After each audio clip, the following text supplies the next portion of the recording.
Welcome. It's your man, God of Docs, back with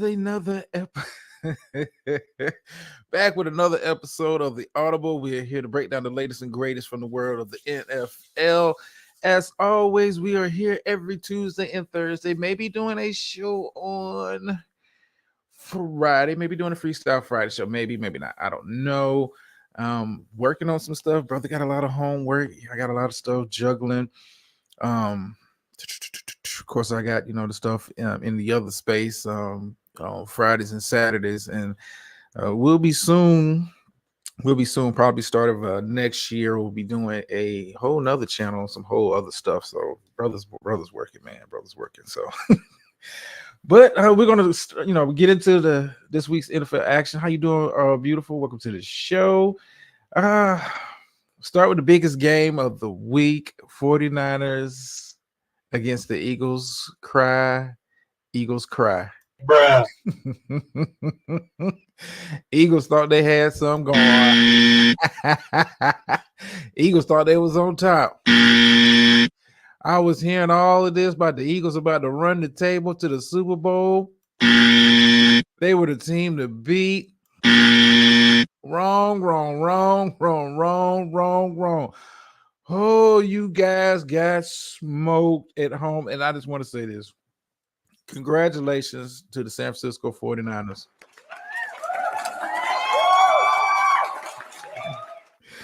Yes. Congratulations to the San Francisco 49ers for putting the beat down on the Philadelphia Eagles. Will we be invited to the new corporate space? Yes, Miss Murphy. It may not be to your liking. It's going to be on some anime type stuff. I'm working with a couple of people on that. Already got a channel. I've already kind of uploaded some stuff. It's if you're interested, just let me know. I'll be starting that beginning of next year. Looking at doing a Sunday show to kind of start off.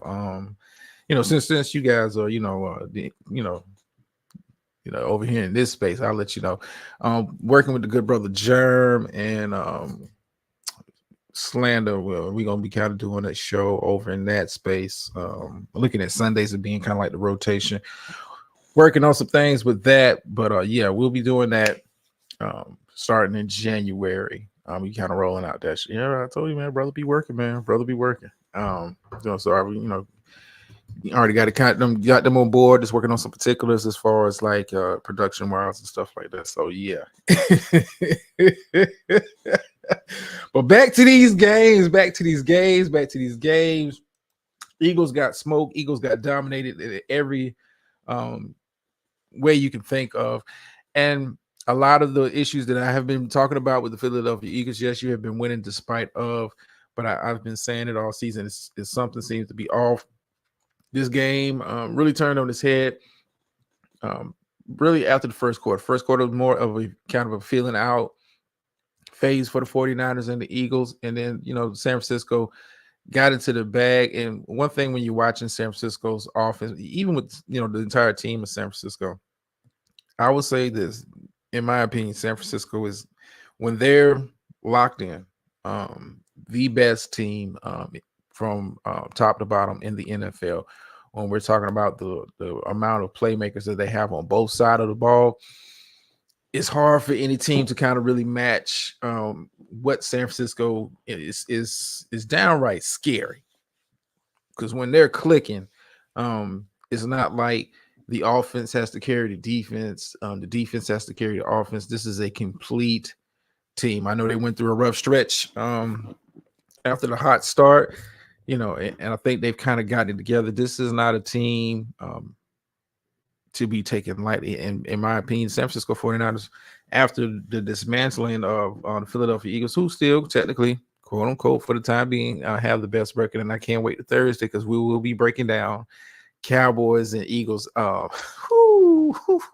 Can't wait. But the 49ers were locked in. They have so many playmakers. And one thing I would say this about the offensive side of the ball with Shanahan, he does a very good job of allowing the playmakers to make plays. doesn't put too much pressure on Brock Purdy to sit back there and try to pick apart zone coverages and understanding that. No, they get the ball to the playmakers. When you're talking about Christian McCaffrey, who's having a fantastic season at the running back position, George Kittle, who has gotten hot at the tight end, Deebo Samuel is a monster now that he's back.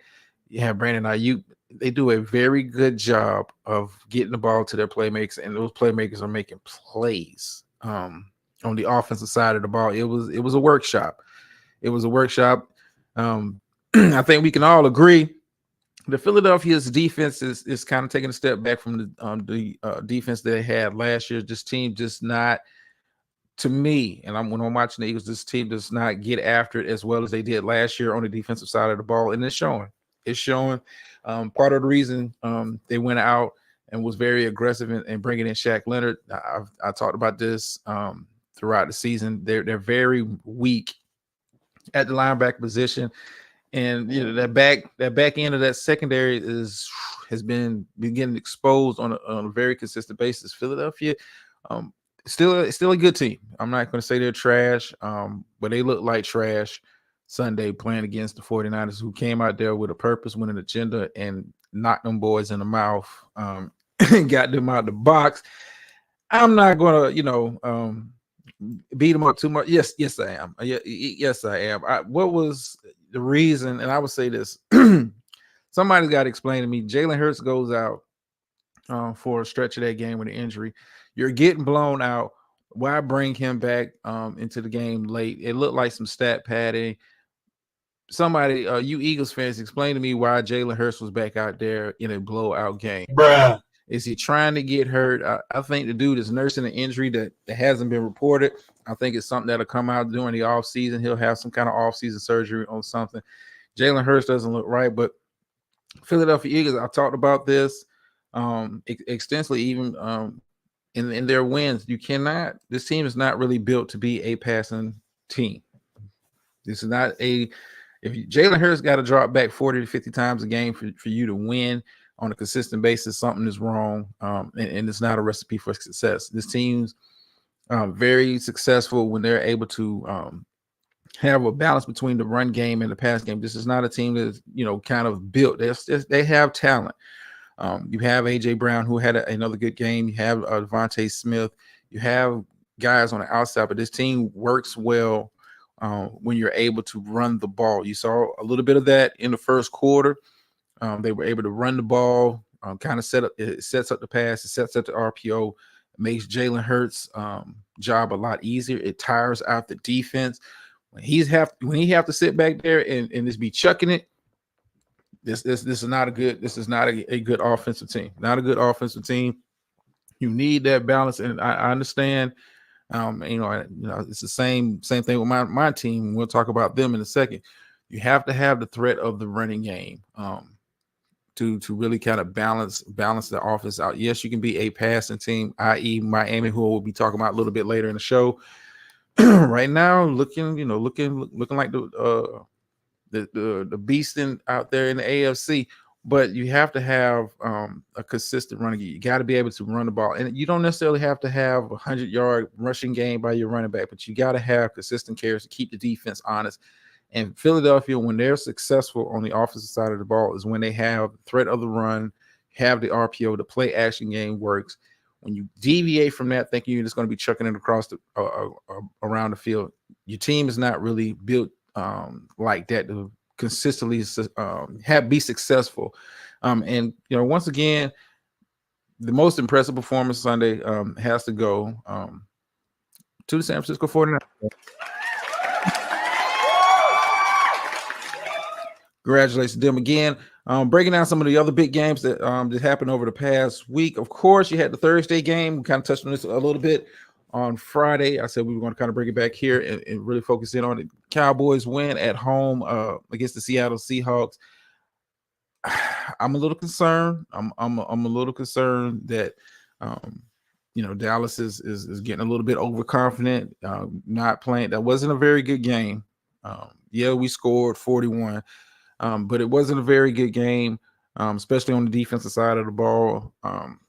DeRon Bland, I think he kind of got out of himself He got cooked. He got cooked on Thursday.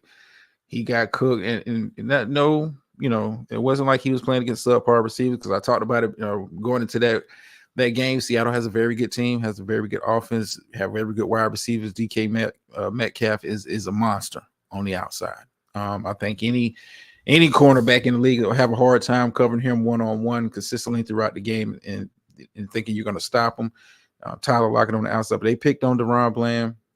The pass rush didn't get there like I thought it would against a very questionable offensive line for Seattle. Geno Smith was able to kind of pick apart this defense.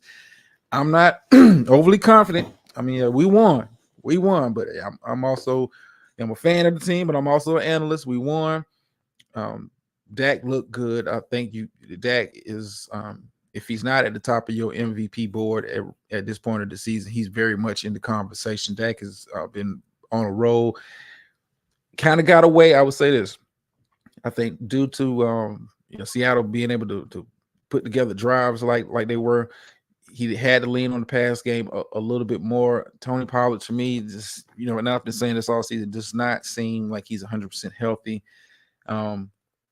It's just not. I don't see the burst that I saw last season. I just don't see it. Granted, we won the game. We was able to put up 41 points on a very, let's call it what it is. Seattle has a very questionable defense. So it's nothing to really kind of hang your hat on. It's not like Seattle has a very elite defense. We seen Cleveland put up about 30 up on them. So it's not a defense that scares people. I think offensively, Seattle, depending on the matchup, if they can get it to the playoffs, and we'll kind of talk about that in a second, it could be a very scary out for the top teams in the NFC. But granted, we won. Seattle will be going to see Philadelphia a little bit later in the season. I think Philly goes on the road, or they might be at home, but they got to see them later on in the season. But congratulations to the Cowboys, taking care of business, getting a little bit of rest. You have 10 days between that Thursday game and the next game against the Eagles. We'll talk about that on Thursday. I don't want to say almost exclusively, but yeah, we will be breaking down that game and giving a lot of attention and love to it, because it needs it. It needs it. And I'm trying to think of what can I do to kind of spice up that show. I'm working on some stuff. Speaking of spicing some stuff up, Detroit Lions held on against a Saints team that had, this game was closer than it had to be. And Detroit is starting to concern me with these lapses on defense. I'm concerned, Detroit. You jumped out early. You was up, I want to say 27, up 27-0 up on the Saints. You beating out a team that you should be beating down. New Orleans is not comparable to where Detroit is playing at this season, but Detroit, for about the fourth straight week, you guys are concerning me. I'm seeing a lot of slippage in the play. Offense is able to put up points, but I don't know. Maybe they kind of need to help the defense. Sometimes your offense can be too good and it hurts your defense. It seems like this is kind of like one of those situations where the offense is playing at such a high level that they're putting drives together very quickly. Sometimes you got to kind of slow it down to help your defense. You got to slow it down. But Detroit, congratulations on the win, but I'm not impressed. I'm not impressed. Detroit does play Dallas a little bit later on in the season. Give me a very up close look at what they're working with there. But Detroit, yeah, you won, but it's the way you ended up winning for a game to be that close, had no business being. And like I said, I'm concerned about Detroit. If I had to do my tier teams in the NFC, only keep 3 on that top tier. I got Eagles, I got Niners, I got Cowboys, and Detroit. They're right there in fourth place for me on that next tier. But I'm concerned, Detroit. I'm very, very, very, very concerned by the level of play. Speaking of level of play, the Miami Dolphins, and I don't think this team is getting enough credit for how well they're playing this season. I think In my opinion, I think they've already kind of, unless something bad, just tragically happens where they just go on a 3 to 4 game losing streak at this point in the season, which I don't see happening. But with the way that Miami is playing, I think they've already sewn up the division. They're looking to possibly have the number 1 seed going through the playoffs. I think the only if Miami gets, I want to say this: if Miami gets home field, ooh, that'll be a very, very, very, that makes the AFC playoffs um a lot a lot more different if Miami is able to hold on. And right now they have it due to tiebreakers and stuff. If Miami holds on and has the number 1 seed in the AFC, not to say Miami is a hard place to play, but traditionally Kansas City has had home field. Baltimore, in years past has had home field. Those are tough places to play, especially when we're talking about January football. January down in Miami is nice. It's nice. I don't think weather will be a big deal. Miami, like I said, Miami played a very good game against the Washington Commanders team, who they blew out, and that's how. If Detroit, if you're watching, that's how you take care of business against teams that have no business really being on the field with you and competing like that. Miami went up there to Washington, smoked them, did what they were supposed to do, 45-15. And if you watch the game, and I kind of peeked in on it throughout the day on Sunday, it wasn't even that close. You can just tell it's levels. You can tell it's levels between where Washington is at and where Miami is playing at. And I don't think Miami is getting enough love in the media. I don't think they're getting enough love in the media because people see, oh yeah, they blew out another team. They got Tyreek Hill in our offense, but wait till they play a real team. Miami is a real team. I'm here to tell you, Miami is a real team. Now, there's some questions on the defensive side of the ball. But when your offense is able to put up points, and the way that they're able to put up points, it allows the defense to kind of really focus. Miami really hasn't been challenged with a team that will run the ball even when they're down a touchdown. Like teams, for whatever reason, they play the Dolphins, they feel like they have to try to get into a shootout with them and throwing the ball, and that leads to mistakes, and that leads to your defense being on the field more, because if you can't sustain those drives, Miami is right back out on the field, and they have a good running game. Passing game is top tier. Put a lot of pressure on you. But congratulations to excuse me, the Miami Dolphins for taking care of business. Probably one of the biggest surprises, considering how the game kind of played out. I did pick. I believe I did. I believe I picked Cardinals over the Steelers. I said the Cardinals is a team that has competed throughout the course of the season. Have played hard. They're not a talented team by any stretch of the imagination, but this is a team. What's going on, Defrauder? This is a team that has played hard throughout the season, despite not having talent at certain positions, not being a very talented roster overall. It was a lot of talk this season that they could end up with the worst record in the league, and they still might, but they picked up a very good win against a Steelers team. Yeah, I know Kenny Pickett went out in the second quarter, and Trubisky is what Trubisky is. But I mean, let's keep it a buck. Steelers offense hasn't looked good, but except one game all year. Defense can only do so much. This is one of those situations where you was asking the defense to do too much of carrying the load, and it wasn't like Arizona is a scary offensive team. That they're not really. I mean, they're bottom tier on offense and defense. But I said they play hard. They play hard, and if you'll steal some games like that, playing with that attitude. You'll steal some games in this league, and they stole one, and no pun intended, against the Steelers. The Steelers, you got to ask yourself. Kenny Pickett might miss some time with a high ankle sprain. Do you really trust Trubisky to keep this team afloat? Like I said, it's a dogfight out there in the AFC. It's a dogfight. This might be one of those years when you look at the records and how teams are playing and trending in the AFC. This might be one of those years where a team wins 10 games and don't make the playoffs. And don't make the playoffs. To me, it seems like it's too many teams playing above 500 in the AFC right now to where you can say, yeah, these are the playoff teams. The NFC is a little bit different. You have Detroit, you have Philly, you have the Cowboys, you have the 49ers. Those last couple of positions are in play. We'll talk about the Atlanta Falcons a little bit later, but those outside of that division winner there, none of those teams in the NFC South, in my opinion, have a realistic shot unless they get hot. But we'll kind of break all that down on Thursday as we kind of look forward, because it's getting late in the season. It's getting late in the season, but like I said, Steelers, you can't be dropping games like that. Speaking of teams dropping games they had no business dropping, has somebody seen Gator Girl? Has somebody seen Gator Girl? I want her to explain to me what happened with them Jacksonville Jaguars. I know she was watching the game last night, and I just picture her doing this while she was watching. Yes.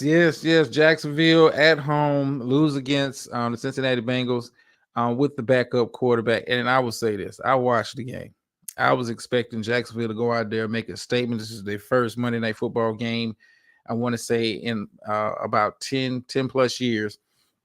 You have a national stage Monday night. Everybody's looking at you. You have one of the best records in the AFC. People are, I'm one of those people in the media that don't think you're as good as your record is, but that's just me. But you would start to get some traction. It's like, could the Jacksonville Jaguars be the team to beat in the AFC? You would start to get that traction. And shout out to Browning, the backup quarterback for Cincinnati. That motherfucker was looking like Joe Montana, Phil Simms, and Peyton Manning, the way he was carving up that defense for Jacksonville. For one point of the game, I had to look at the stats. I'm like, damn, dude, they missed it. At one point in the game, he was like 22 or 25, like was carving them up. And Trevor Lawrence had a decent game. But I was waiting for this vaunted Jacksonville Jaguars defense that I've been hearing about, how they get after the quarterback, and they're, should be respected as one of the top defenses. And I've been saying it all season. Jacksonville, for whatever reason, give me that Dr. Jekyll, Mr. Hyde. They don't instill confidence in me, and to watch the backup quarterback go out there and put in work. I'm talking about was working Jacksonville. They couldn't do nothing with that young man. And watching him play, if he plays to that level for the rest of the season, I may have to rethink my position on is Cincinnati season done with Joe Burrow being out, because he was in the cooking. And this was allegedly against one of the quote unquote top defenses in the league. Jacksonville, you got some explaining to do. Gator Girl. Besides Roll Tide, you got some explaining to do. What happened? How you allowed the backup quarterback to put up 30 plus points on you? And I'm supposed to be confident in the Jacksonville Jaguars. And Jaguars, you better be looking over your shoulder, because you ain't won the division yet. Speaking of that division, congratulations to Tennessee. Who was it? Yeah, Colts. I'm sorry, y'all. Colts. I'm looking at the wrong calendar. Colts and Titans. Colts. Right there. I want to say game and a half behind. I think it's a game. I think they're a game behind Jacksonville. I had kind of given up on the Colts when Anthony Richardson went out, but this team has got something going. They're putting Gardner Minshew in very winnable situations. They're not relying on him to really light it up and depending on him to chuck it. They lean heavy on the run game out there, and the Colts have a pretty good team. They're forcing some turnovers. Granted, you were playing against a Tennessee team who, once of those teams that fight hard, but just are not able to, kind of get over that hump. They have some players and some positions, but it's just the talent gap is sometimes it's just too great. Congratulations to the Colts for winning on Sunday. Also winning on Sunday, like I said, Jacksonville, you ain't won a division yet. Congratulations to the Texans for taking care of business. I did pick Broncos just because I was concerned about how CJ Stroud was turning the ball over the last couple of games. I did pick Broncos. I was wrong. I'll go ahead and say it. I was wrong. I was wrong. Broncos were trending in the right direction. Had been on a bit of a hot streak. Defense was playing well, and you just came up against a team that was just a little bit better than you on Sunday. So, Texans, Colts, Jags, it's going to be a dogfight in that division. Like I said, with the AFC, 10-7 may not get you into the playoffs. Losing games that you have no business losing at this point in the season. It could cost you. It could cost you. Like I said, it gives me the feeling the AFC, 10-7 don't get you into the playoffs. And that's crazy to think that a team can win 10 games in the NFL in the season and not make the playoffs. But I can see it happening this season. I can see it happening. But yeah, Texas took care of business. Broncos, played hard. You only lose by 5. Like I said, a very good Texans team at home. It's nothing to hang your hat. Nothing to be mad about. Broncos are still in play for a playoff position, but you can't be faltering at this point of the season. This is going to be a very hard time for a lot of these teams to get into the playoffs. Considering how well everybody's kind of playing in the AFC. Speaking of playing well in the AFC, Packers, congratulations. And I would say this, congratulations for beating Kansas City. Congratulations for beating Kansas City.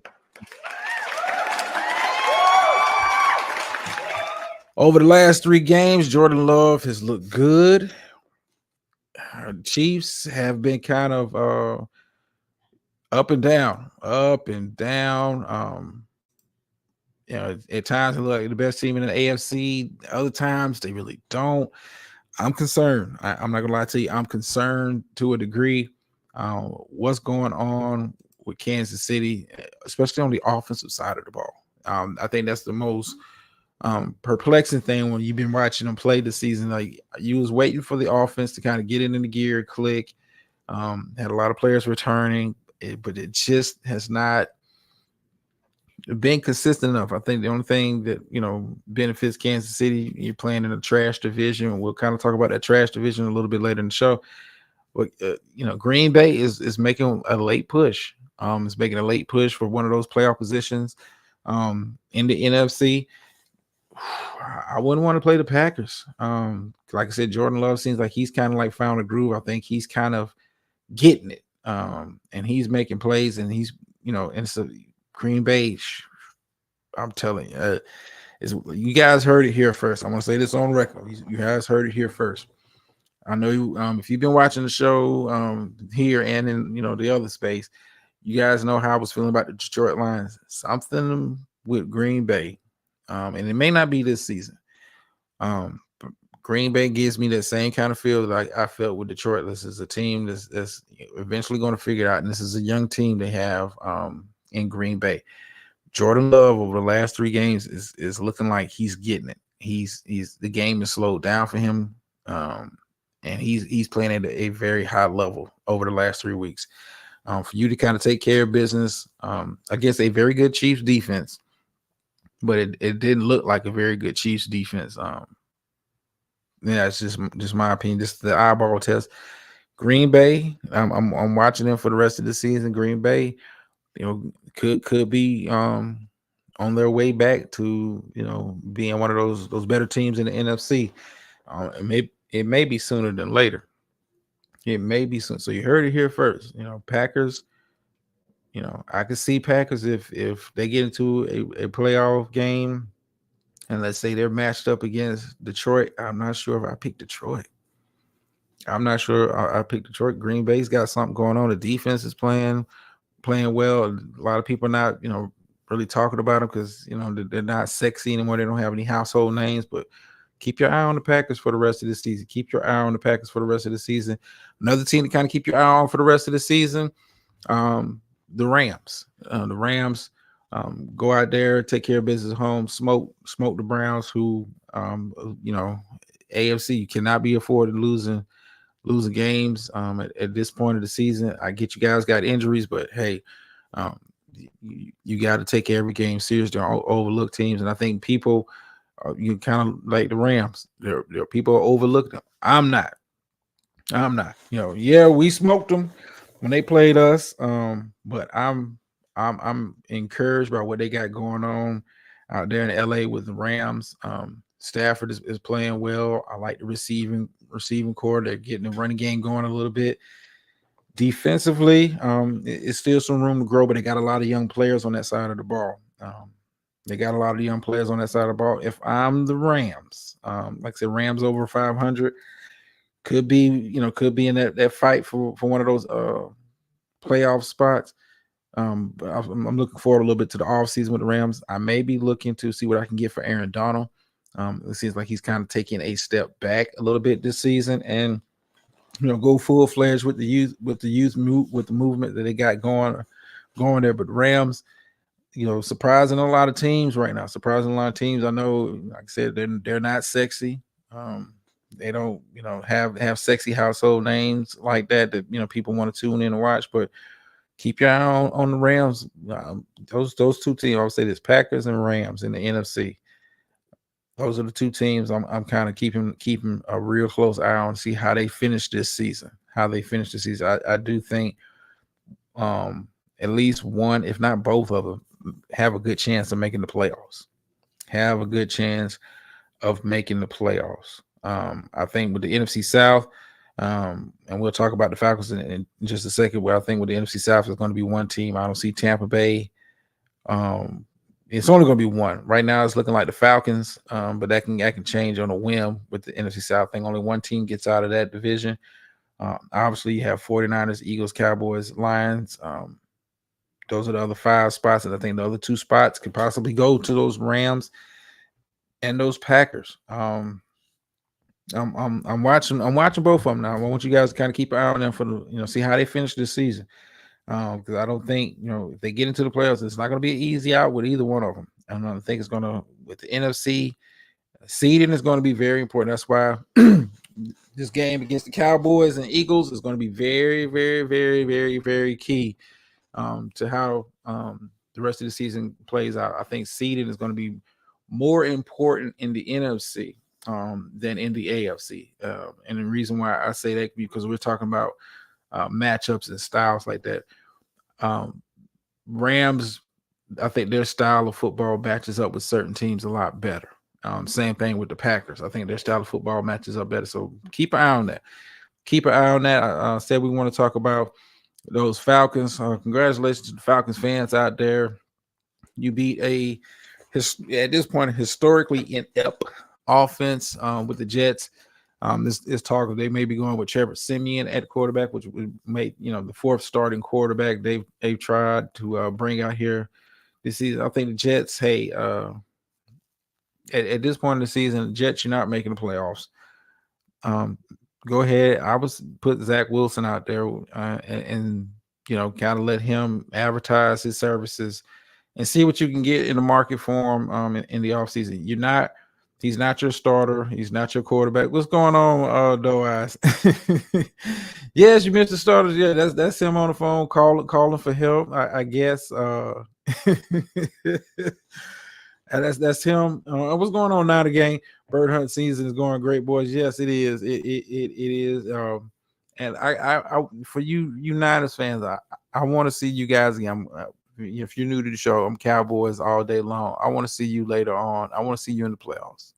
I want the smoke. I want the smoke. In my opinion, the Niners are the best team right now playing in the NFC. And that's not to take a slight at my own team or the Eagles, but I know what I saw out there on the field. I know what I've seen out there on the field when San Francisco's locked in. But back to this Falcons game. I mean, you won. You played against a very good defense in the Jets. Back to the Jets, just put Zach Wilson out there. Let him show what he got.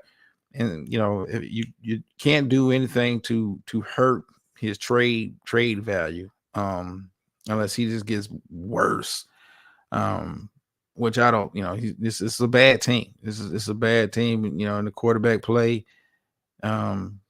is being blamed, but they've got issues. You really can't run the ball. Your blocking is atrocious. Like the Jets are you're just a defensive team, and the defense is as good as they are. They can't. They held the Falcons to 13. Held the Falcons to 13. What more can you ask for the defense, man? And you guys can't give them but 8. And hell, they gave you 2 of them. It's like they gave you 2. Like like damn. Like give us something. Jets, yeah. I put Zach Wilson out there. You're not making the playoffs this year. Yeah, that ship is sailed. That ship has sailed. Speaking of ships being sailed. I said this was probably one of the worst games on the week as far as the schedule is concerned.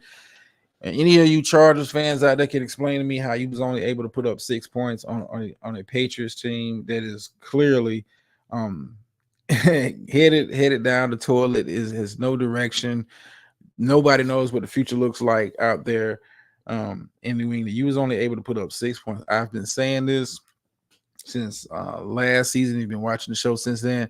Saying it since last season. Chargers, I have no confidence in, have no faith in. When you look at them on paper, very talented team.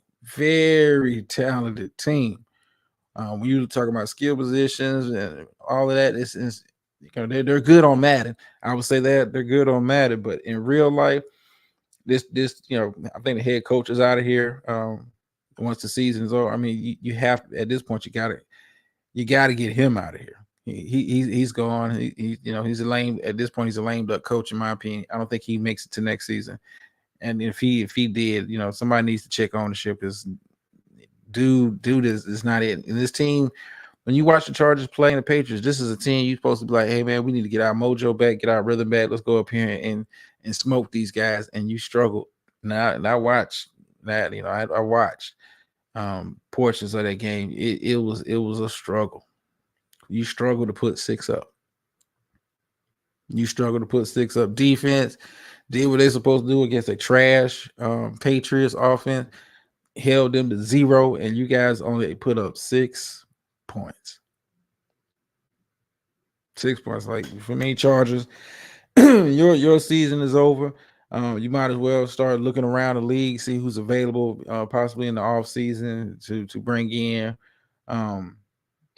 For your head coaching position, which will be open soon as the clock hits 0 on the final game of the season. Did I get everybody? Buccaneers, Panthers, Bucks won. You still have an outside shot to win the division, but it wasn't an exciting game to watch. Wasn't must-see TV for me. I think I've covered it. I think I've covered every game this week. Now, this is kind of like a sneak peek ahead. We'll be back on Thursday, same bat time, same bat channel. Of course, I'm going to be talking about them boys and them Eagles. That's on the menu, the boys and them Eagles. But it is a couple of other games that I'll be kind of watching, keeping my eye on early in that Sunday slate. One of those games is Seahawks and 49ers. Seahawks, very good offensive team. It just got smashed by the 49ers. Do they come out with a little bit more fire, play a little bit better than they played last time? Or is San Francisco going to send another statement to be heard around the rest of the NFC? So you got Seahawks and 49ers as one of the games I got circled on my calendar. Let's see. A sneaky good game. I think one of the sneaky good games could be Sunday 1 o'clock kickoff. When we're talking about the Rams and the Ravens. Ravens, been kind of flying under the radar, still one of the top teams record-wise in the AFC. But the Rams have looked good. Have looked good enough to be considered a playoff team in the NFC. So that's one of the games I got circled on my calendar. I'm pretty sure. A lot of people are going to go Ravens, but I'll give you my pick on Thursdays. I may not go Ravens. But yeah. Of course, you got Bills, Chiefs. Bills fighting for their playoff live. Chiefs, trying to get back into a rhythm as we head down the stretch to the playoffs. I'm looking forward to it. Of course, there's only one game that I care about. And that is Eagles and boys. winner, takes over the division. I think I'm picking the boys, but I'll break it down. I'll break it down on Thursday show.